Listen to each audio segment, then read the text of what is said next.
I pray that you're all doing well and had a good prayer. Alhamdulillah, Allah subhanahu wa ta'ala has brought us to verse 166 and 167 of Surah al-Baq. And these verses in the Quran are very important in terms of relationships between the followers and their leaders. Also deals with the issue of regret, nadama, and also in terms of friendship. Who do we have as friends? And they're specifically very important in this time. As our Imam, Sheikh Ismail, he prayed for Gaza and he prayed for Palestine. It gives us the opportunity to think about morality and ethics in terms of our relationships with other people. So Allah subhanahu wa ta'ala starts here in verse 166 by saying, إِذَا تَبَرَّأَ الَّذِينَ اتُّبِعُوا مِنَ الَّذِينَ اتَّبَعُوا. So Allah subhanahu wa ta'ala starts here by saying tabarra'a. And the Mufassirin here, they talk about this idea, this word is to disassociate from someone. As we know, Ibrahim alayhi salam, he says, Inni bari'. He said, I am disassociating from the people. And eventually he even disassociates from his father. And here, who is disassociating from who? SubhanAllah. One of this is the beautiful aspects of the Quran, compared to other scriptures, is that you have the focus on Yawm al-Qiyamah. And you have the focus to the point that you have people speaking on Yawm al-Qiyamah, and you can hear their words, quotations of what they're going to say. And here, they say, الَّذِينَ اتُّبِعُوا مِنَ الَّذِينَ اتَّبَعُوا. So the Mufassirin say, who's disassociating from who? Majority opinion, even though there's some opinions that people are disassociating from shaitan or from the idols or who they worship, is that the leaders are disassociating from their followers. SubhanAllah. And they're saying, these people that followed me, I have nothing to do with them. And this is important because people often base their morality and their decisions on their followers. They want to get as many likes as possible or retweets. They want to get people to love them and praise them. So they'll do whatever pleases their followers, even if it is incorrect, even if it's not the right thing to do. And they know that within their hearts. And we know that Islam came to a place, an area in Arabia, where people used to define morality in terms of their tribe, in terms of their clan, in terms of their particular religion. But Islam said, first define your ethics, your morality, and then build the relationships off that. So your friendship should not be based only on your blood relations, but should be based on what you believe, what is right, and then you find friends that follow those belief systems. So the leaders are now tabarra'a. They're disassociating themselves from the people who follow them. Why? And they see وَرَأَوْا. They see what? عَذَاب. وَاتَّقَطَّعْتْ بِهِمُ الْأَسْبَابِ. Because they saw the adab of Jahannam. So people, they don't necessarily act. People, for the most part, they follow other people. They follow the leaders, but when they see the consequence, then they change their mind. And then they try to disassociate from those people. And here, the Mufassirin talk about this last part of the verse, وَاتَّقَطَّعَتْ بِهِمُ الْأَسْبَابِ. That they cut what? The asbab. And the asbab, there's many different meanings for it, but one of the meanings is asl sabab fi al-lugha al-habl. So sabab in Arabic, they have asbab is the plural. Literally, it means a rope. So imagine someone has a rope, and then they literally cut it. So people have relationships with one another. They have networks. And people have these relationships, but there on Yawm al-Qiyamah, these relationships are severed. The people, the followers that they were so devoted to, that they used to praise, that they used to send free merchandise and talk about them on their different social media accounts, now they have nothing to do with them. And then we have the next verse. So the next verse, first verse, talked about the leaders and how now they're disassociating themselves from their followers. And then now we have the followers disassociating from the leaders. So Allah subhanahu wa ta'ala says, وَقَالَ الَّذِينَ اتَّبَعُوا لَوْ أَنَّ لَنَا قَرَّةً. So they say, the people who are following, if we could just return back to the dunya, if we could not just be here, but go back to our earthly life, فَنَتَبَرَّأْ مِنْهُمْ. Then we would disassociate from them, subhanAllah. Those leaders that took us and told us to go into war and to fight and to kill and all these negative aspects, we don't want anything to do with them. If we just send us back, and now we would say we had nothing to do and we would never follow them. كَمَا نَتَبَرَّوْ مِنَّا subhanallah. We would disassociate from them and say we had nothing to do with them, just like they disassociated from us. Allahu Akbar. Just now they were saying, oh ya Allah, we had nothing to do with these followers. They followed us, but we didn't necessarily agree with what they're saying. Now the flip side, that the followers, they're saying, ya Allah, please send me back to this dunya. And if I went back to the dunya, I would say this leader that took me astray, that led me to war, to violence, to massacres, I have nothing to do with that person, just like they disassociated with me. كَذَلِكَ يُرِيهِمُ اللَّهُ أَعْمَالَهُمْ حَسَرَاتٍ عَلَيْهِمْ.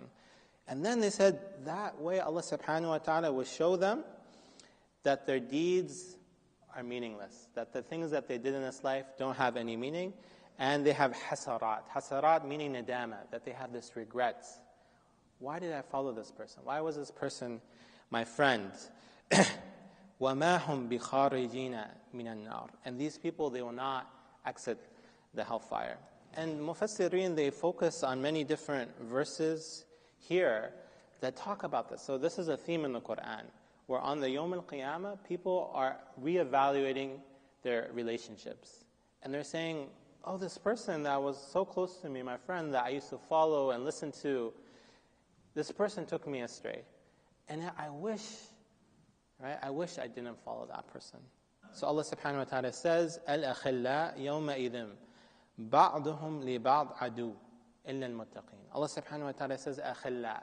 Here, the khalla is khalil, is a close friend, someone that you really love and you respect and admire and you emulate. And as we know, the hadith, that a person is ala deen khalil, so is on the religion of their friend. So on the Day of Judgment, that close friend, the people, to one another, they will be enemies. Except what? إِلَّا الْمُتَّقِينَ. And then another verse, Allah subhanahu wa ta'ala says, ثُمَّ يَوْمِ الْقِيَامَةِ يَكْفُرُ بَعْدُكُمْ بِبَعْدٍ. SubhanAllah. The friends on the Day of Judgment, they will deny one another and say, we have nothing to do with the other person. وَيَلْعَنُ بَعْدُكُمْ بَعْضًا. SubhanAllah. And they don't just disassociate, but then they start cursing one another. It was your fault. You did it. It wasn't me. And then, كُلَّمَا دَخَلَتْ أُمَّةٌ. Every time a nation will come to the hellfire, لَعَنَتْ أُخْتَهَا. And they will curse the other one and say, oh, it was your fault. I had nothing to do with it. SubhanAllah. So brothers and sisters, to conclude, these verses in the Quran are important because they talk about certain central themes. The first one is the idea of regret, nadama. And this is one of the worst feelings that a human can feel. When they look back at their life and they say, I wish I did this. I wish I married that person. I wish I took that job. I wish I moved from that location. I wish I bought that house. And the scholars and even the psychologists say that people regret, when they look back at their life, inaction. Usually they don't regret doing something. But most of us, as we see here in these verses, they're just following. They're following the leaders. They're following their followers. But it's easy to follow and it's difficult. It takes courage and bravery to actually do something different and unique and say, no, what you're doing is wrong. So this idea of nadama is so important that in the Quran you see it so many times on the Yawm al-Qiyamah, that the people, the kuffar, they are in the state of regrets. Ya laytani kuntu turab. I wish I was just some dust. Right? I wish I made some action. I wish I had gone to pray Fajr. I wish I had done something for the people of Philistine. So we need to reflect on this. What are the inactions that we are doing in our life? And how can we act in the right way? Is that we're not going to Hajj, we're not paying our zakah, we're not committed to social justice? What is it? What are the things we're not doing that later in our life and on Yawm al-Qiyamah we will regret that we were silent and we did nothing? Also, we see that Allah subhanahu wa ta'ala in the Quran challenges our idea of relationships. Ibrahim alayhi salam, He follows his father, but then he realizes, no, this is wrong. His father is an idol maker, and he challenges it. We see people, the father challenging the son, Nuh alayhi salam, telling his son, please come onto the boat. But his son says no. We have examples of husbands and wives. Asya alayhi salam, she says no to her husband, Fir'aun. And then you have the opposite with Lut, that his wife betrays him.